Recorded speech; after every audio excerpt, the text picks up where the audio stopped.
ಜನಾರ್ದನ್ ರೆಡ್ಡಿ ಹಾಗೆ ಶ್ರೀರಾಮುಲು ಅವರ ಸಂಧಾನ ಮಾಡಬೇಕು ಅಂತ ಸಾಮ್ರಾಟ್ ಸರ್ಕಸ್ ಮಾಡ್ತಾ ಇದ್ದಾರೆ. ಈ ಕದನ ಏನ್ ನಡೀತಾ ಇದೆ ಇದನ್ನ ಶಮನ ಮಾಡೋದಕ್ಕೆ ಆರ್ ಅಶೋಕ್ ಹೊಣೆ ಹೊತ್ಕೊಂಡಿದ್ದಾರೆ.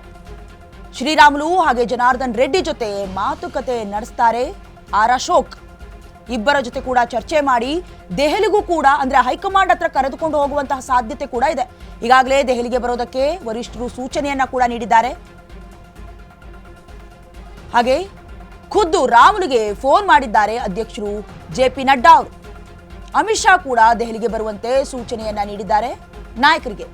ಇನ್ನು ಶ್ರೀರಾಮುಲು ಅವರಿಗೆ ನಿಜಕ್ಕೂ ಕೂಡ ಫೋನ್ ಕೂಡ ಮಾಡಿದ್ದಾರೆ. ಹಾಗೆ ಇವರಿಬ್ರು ಏನು ಮುನಿಸಿದೆ ಶ್ರೀರಾಮುಲು ಹಾಗೆ ಜನಾರ್ದನ್ ರೆಡ್ಡಿ ಅವರ ಮುನಿಸು ಅಪಸ್ವರ ಮನಸ್ತಾಪ ಎಲ್ಲದಕ್ಕೂ ಬ್ರೇಕ್ ಹಾಕೋದಕ್ಕೆ ಸ್ವತಃ ಆರ್ ಅಶೋಕ್ ಅವರೇ ಎಂಟ್ರಿ ಕೊಡ್ತಾ ಇದ್ದಾರೆ. ಜೊತೆಗೆ ಇವರಿಬ್ರು ಮಾತಾಡಿ ಸಂಧಾನವನ್ನ ಮಾಡಿ ದೆಹಲಿಗೆ ಕರೆದುಕೊಂಡು ಹೋಗುವಂತಹ ಸಾಧ್ಯತೆ ಇದೆ. ಹೈಕಮಾಂಡ್ ಅವರ ಹತ್ರನೇ ಇವರಿಬ್ಬರ ಅಪಸ್ವರಗಳಿಗೆ ಇವರಿಬ್ಬರ ಮನಸ್ತಾಪಗಳಿಗೆ ಬ್ರೇಕ್ ಹಾಕುವ ಸಾಧ್ಯತೆಗಳು ಕೂಡ ಇರುವಂತದ್ದು. ಹಾಗೆಯೇ ಈಗಾಗಲೇ ಬಣಬಡಿದಾಟದಲ್ಲಿ ಇಬ್ಬರು ಪ್ರತ್ಯೇಕವಾಗುವಂತಹ ಸಾಧ್ಯತೆ ಇರುವ ಹೊತ್ತಲ್ಲೇ ಸಂಧಾನ ಸಫಲವಾಗುತ್ತಾ ಎಲ್ಲವೂ ಕೂಡ ಯಕ್ಷ ಪ್ರಶ್ನೆಯಾಗಿರುವುದು.